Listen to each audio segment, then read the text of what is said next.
Eh bien bonjour tout le monde, on se retrouve pour une toute nouvelle vidéo sur Planet Coaster. Je suis très heureux de vous retrouver, nous sommes le 25 décembre, jour de Noël, et vous sortez peut-être d'un repas de famille, ou je ne sais quoi, vous sortez peut-être vous avez fait Noël tout seul, je n'en sais rien. On se retrouve, on va ensemble traverser notre parc sous l'atmosphère de Noël, donc on va tranquillement se balader dans le parc. On va rien construire, on va rien faire d'exceptionnel. On va juste se balader, profiter des décors. En vue première personne, on va parler un petit peu. Voilà, donc ça va être un épisode très light. Mais je pense que ça va faire du bien de faire le point un petit peu sur le parc comme ça en ce 25 décembre. Alors déjà, avant toute chose, avant qu'on se mette en vue première personne, je vais vous énumérer les petites nouveautés que j'ai faites pour cette petite zone Noël dans le vieux Berlin. Et hop, à chaque fois je passe carrément dans le bâtiment, c'est absolument infâme. J'ai déjà donc fait un beau petit sapin de Noël. Vous m'avez beaucoup donné comme conseil. Alors, je le savais qu'on pouvait mettre évidemment les barrières en dessous, mais je trouvais que voilà, sous le bitume. Mais ce que je veux dire, c'est que les barrières, enfin si vous voulez pas les barrières, mais vous savez, pour que les visiteurs ne passent pas, je trouve que c'est beaucoup plus joli de les mettre comme ça. Vous voyez, ça fait une petite bordure, et que ne pas en avoir du tout, ça fait limite un petit peu de tache, ce qui est dommage. Donc c'est pour ça que j'ai préféré laisser les bordures un petit peu au ras du sol. Voilà, donc j'ai mis des petits cadeaux tout autour en essayant de varier un petit peu les couleurs, avec un grand sapin de Noël et une belle étoile qui surplombe notre sapin. Tout est assez harmonieux, même s'il manque, voilà, je pense, des petits cadeaux là, par-ci, par-là. Ça aurait pu être sympathique d'en mettre un petit peu plus, mais bon, voilà. Évidemment, je savais pas trop comment décorer le vieux Berlin sans en mettre trop de décoration. Je sais pas si vous voyez ce que je veux dire. Par contre, l'étoile est très mal centrée, je crois. Enfin, elle est pas mal centrée ici, mais elle est mal centrée par rapport au reste, ce qui est fortement dommage. Voilà, donc ce que je voulais dire, c'est que voilà, les décorations de Noël, je ne sais pas trop comment les gérer. Donc voilà, j'ai fait de mon mieux en tout cas pour faire un truc sympa. Alors voilà. Donc évidemment, la semaine dernière, on avait posé nos magnifiques guirlandes de Noël blanches. Et j'ai rajouté 2 petits sapins avec un petit feu de camp que j'avais essayé de tenter de faire la semaine dernière, mais avec pas grand succès. Donc ce que j'ai fait, c'est que j'ai mis un petit peu au lieu de mettre de la neige, ce qui est vachement anarchique comme système, puisque j'ai mis de la neige et au-dessus du feu, alors il y a un petit problème. J'ai mis donc de la pierre, comme ça j'ai mis de la pierre tout autour, voilà, comme ça semble super bien s'intégrer, avec un petit feu de camp au milieu et toujours ces petites barrières en bois avec des petites bordures pour permettre évidemment à nos visiteurs de ne pas passer dans notre cercle, dans notre feu de joie. Ensuite, la partie que j'aime beaucoup, c'est celle-ci, cette petite partie là, avec vraiment des décorations très présentes, et surtout un petit truc, voilà, j'ai intégré la tour d'horloge qu'on a dans le jeu de base, évidemment, qui est ici, je crois. Bim, tour d'horloge. Je l'ai intégré dans le truc. Enfin, dans la structure, bon, de toute façon, vous la voyez. J'ai intégré dans la structure, ça s'intègre, je trouve, super bien. Par contre, je crois qu'on ne peut pas modifier la couleur. C'est vrai que j'aurais pu modifier la couleur parce que là, oui, non, on ne peut pas modifier la couleur, mais bon, c'est pas bien grave. Évidemment, j'ai désactivé les déclencheurs, comme ça évite, parce que regardez, quand on active, vous allez voir qu'il y a des poupées. J'ai pas trop envie que des poupées s'incrustent comme ça. Vous voyez ? C'est sympa, c'est pas nul, mais ouais, ça n'a pas forcément trop l'esprit de Noël. Avec un roi, vous voyez, encore ça aurait été le Père Noël à la limite, mais ce n'est pas le cas. Donc voilà, j'ai préféré ne pas les laisser désactiver. Je trouve que là, c'est assez féerique comme ça, donc pas besoin d'en faire des caisses non plus. J'ai fait évidemment le petit marché de Noël comme je voulais, avec voilà un petit vendeur de boules de Noël, avec un petit vendeur de bretzel, comme on retrouve très souvent en Alsace et en Allemagne. Voilà, et j'ai rajouté un petit train, voilà, le petit train de Noël qui est juste là. Au début, je voulais le mettre ici, en front, mais je me suis rendu compte que bon, c'est peut-être un petit peu trop gros pour mettre ça comme ça sur la place centrale, on aurait pu vu le sapin de Noël. Donc voilà, j'ai préféré mettre le train en retrait. Et je trouve que ça rend plutôt pas mal. Voilà. Donc c'est les seuls endroits du parc que j'ai décorés. Je veux pas m'aventurer trop dans les autres zones. Parce que voilà, les décorations de Noël, c'est pas ce qu'il y a de plus passionnant dans Planet Coaster. Et puis je me dis, voilà, juste cette zone, ça va. Et puis voilà, si je commence à décorer tout le parc, ça va me prendre des épisodes et des épisodes. C'est pas le but non plus, hein. Quand même, il y a plein d'autres choses à faire, comme avancer dans le parc sur certaines zones, etc., etc. Et c'est pas forcément utile de faire une zone de Noël. Peut-être chaque année on améliorera cette zone de Noël parce qu'évidemment je pense je n'y toucherai plus et je la supprimerai d'ici la mi-janvier, un petit peu comme le Winter Efteling qui se finit le mi-janvier. Donc peut-être voilà, je vais sans doute modifier cette zone au fil des ans, mais on gardera ce principe de saison à rajouter à chaque fois, enfin à remettre les décorations présentes les années précédentes en les améliorant à chaque saison. Donc à Halloween, on va sans doute construire une autre Scare Zone que celle qu'on avait construite sur les pirates la dernière fois, voilà, que j'ai évidemment supprimée parce que on est loin d'être dans la période d'Halloween. Voilà, donc comme promis, pour fêter cette période de Noël et pour un petit peu se balader tranquillement dans notre parc. Alors malheureusement, ce qui est fortement dommage, c'est qu'on n'a pas le principe de saison dans Planet Coaster, chose qu'on a sur Planet Zoo. C'est vraiment dommage de pas l'avoir mis. Mais bon, voilà, Planet Coaster est un petit peu vieux. Enfin, paraît plus vieux du coup que Planet Zoo, alors que franchement c'est dommage, voilà, de ne pas avoir rajouté ces fonctionnalités là à Planet Coaster, même de ne pas avoir fait un DLC quoi. Bon, j'arrête pas de le dire, mais c'est franchement dommage. Alors on va se balader un petit peu dans le parc, on va faire des attractions. Pour l'instant j'ai ouvert que la zone Méditerranée China. Voilà, donc on se balade. Ah, malheureusement j'ai pas terminé ce toit-ci. C'est vrai que j'aurais pu ouvrir Mouse au chocolat, mais j'aime beaucoup déjà traverser la file d'attente de Mouse.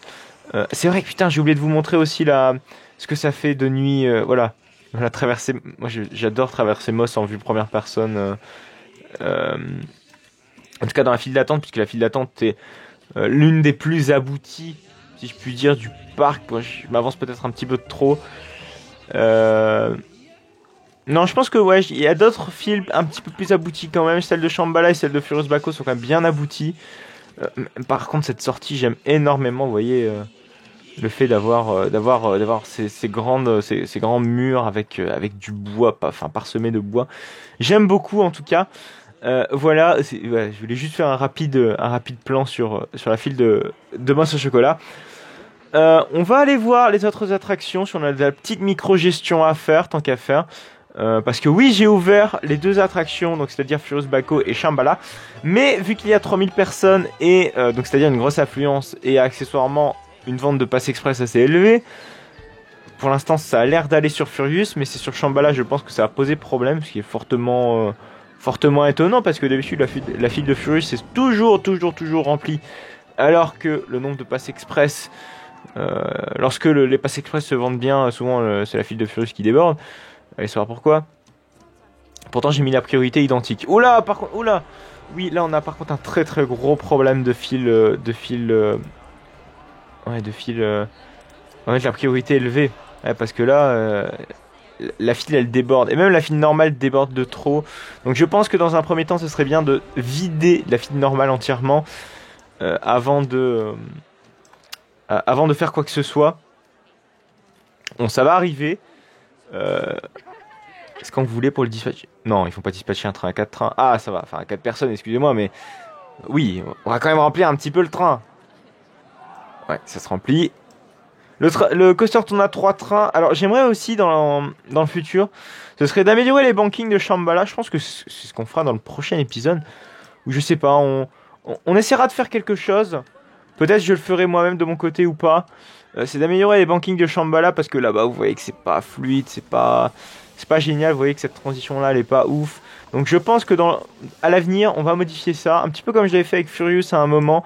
Bon, c'est des modifications assez mineures pour pas que l'ambiance extérieure ne soit trop altérée, parce que quand je modifie un layout par exemple ici ce camelback je peux pas trop le modifier parce que vous voyez il est juste au-dessus d'une zone qui est déjà ultra thématisée. Si tu commences à le modifier, ben ça risque de poser problème. Mais je pense notamment au layout qui est là-bas. Il y a largement de quoi. Par exemple, voilà, la draw je peux pas la modifier parce que vous voyez, sinon ça me casse toute la théma. Enfin, c'est pas le but non plus. Évidemment, le but ici, ce sera d'améliorer l'aspect global du coaster en termes de fluidité. Et pourquoi pas en termes de réalisme pour se rapprocher encore plus du vrai Shambhala à Port Aventura. Tiens, je sais pas si je vous l'avais dit, mais oui, j'ai fait quelques petites modifications ici. J'ai mis des barrières très réalistes. Je ne sais pas si c'était déjà dans l'épisode précédent, mais bon. Je vous le dis, voilà, si je l'ai pas dit, mais voilà, les barrières sont beaucoup plus réalistes qu'avant. J'ai mis, voilà, en fait, si vous voulez, un poteau de lampadaire ici, avec des soutiens d'écran et une grille. C'est très sympa. En tout cas, j'aime beaucoup le... Par contre, peut-être la transition est un peu trop élevée. Enfin, vous voyez, la vitesse est peut-être un peu trop élevée sur Furious Baco. Vous me le dites à chaque fois, mes soucis, c'est que j'ai l'impression qu'il traîne trop aussi sur la zone d'après lunch si jamais je baisse la vitesse. Peut-être que j'essaie de modifier quand même tout ça. Et j'essaye aussi de trouver un moyen aussi, mais j'ai toujours pas trouvé de moyen de contourner le problème, c'est de mettre des rails Intamin, quoi, parce que c'est dommage d'avoir des rails BM sur un wing coaster qui est censé être Intamin. Donc j'avais déjà tenté le coup, mais ça avait foiré littéralement. Si vous avez des conseils à me donner sur ça, n'hésitez pas, je serais vraiment preneur pour pouvoir mettre des rails Intamin, parce que vous voyez, je peux pas rendre invisible les rails d'ici de Furious Baco, ce qui est fortement dommage. Alors, on va voir un petit peu ce qu'il y a sur la suite du parc. Hop, on va peut-être se rendre. Voilà. J'aime beaucoup cette vue ici, enfin ce passage à la première personne, avec cette petite verrière, voilà, qui n'est pas entièrement terminée, mais j'espère la terminer bientôt. À chaque fois que je dis ça, mais j'ai l'impression que je ne finis jamais mes trucs. Bon, malheureusement ici, toute cette zone-là est fermée, donc on ne pourra pas voir grand chose. C'est vraiment sympa, moi j'aime beaucoup. Ah, c'est dommage par contre.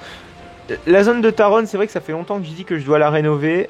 J'avance tout doucement, hein. Vous voyez, j'ai fait déjà un passage beaucoup plus propre et beaucoup plus semblable là, au vrai Taron ici, en tout cas la file d'attente. Je devrais faire d'ailleurs la même chose en face. Mais vous voyez, c'est très dur parce que le coaster est déjà là. Les allées sont parfois pas placées au bon endroit. Donc vous voyez, déjà le layer de Taron n'est pas correct à la base, parce que après le deuxième launch, vous voyez, ici le coaster ne part pas ici et fait un virage là. Non, à la base le coaster il repart là, EGF turn, il repart là-bas, il refait un deuxième EGF turn et il repart comme ça en virage derrière. Donc le layout n'est pas réaliste au possible sur Taron, mais j'essaie néanmoins d'avoir la zone la plus semblable à notre ami Taron. Mais déjà là c'est voilà, elle prend un sacré coup de vieux, un sacré coup dans le nez. J'espère essayer, enfin j'ai essayé de faire des trucs, hein, mais vraiment j'ai du mal vraiment à faire évoluer la zone, parce que déjà c'est un truc très enclavé et faut vraiment faire des trucs très jolis comme ça enclavés, c'est très compliqué en Flight Coaster. Surtout en fait ce passage là, vous voyez, si ce passage là était à hauteur égale ça aurait été parfait, mais là vous voyez j'ai des gros soucis à intégrer une montée. Vraiment des gros soucis à intégrer cette montée, même en mettant de la pierre, tout ça rend pas aussi bien que je ne l'imagine. Par contre ce passage là ça a l'air d'aller pour le coup.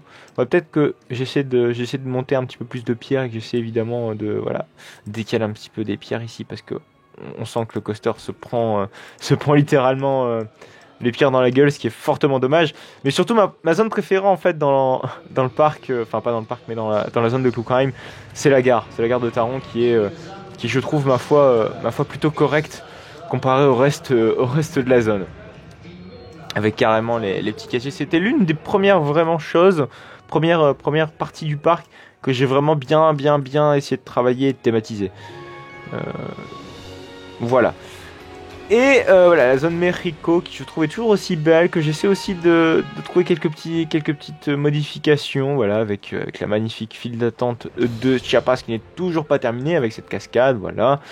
C'est vrai que je devrais mettre un toit ici, ce serait déjà une belle avancée. Le beau parc Buff qui déboule en gare, qui n'est elle aussi pas terminée. Malheureusement, oui, parce que mine de rien, j'ai des projets un peu partout, mais ce serait bien de les finir. Ce serait quand même mieux, me direz-vous. Bonjour monsieur l'agent.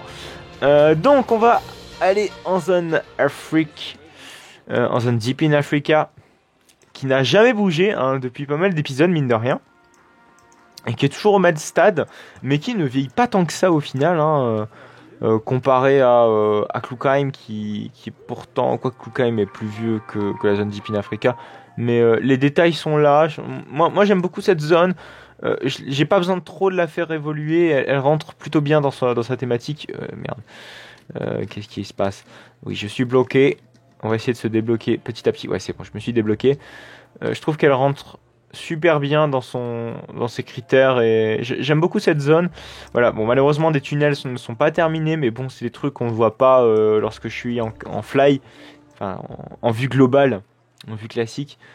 Par contre, cette file d'attente qui permet d'accueillir quand même pas mal de monde pour un truc qui n'est pas un parc buff, si tu vois ce que je veux dire.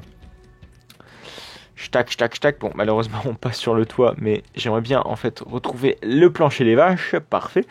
Talocan que j'essaye, que j'ai abandonné. Hein. Enfin bon, parce qu'en fait, si vous voulez, cette attraction n'a pas un intérêt très limité vis-à-vis des visiteurs, dans le sens que quand j'ouvre tout le parc, il n'y a jamais personne dans cette attraction.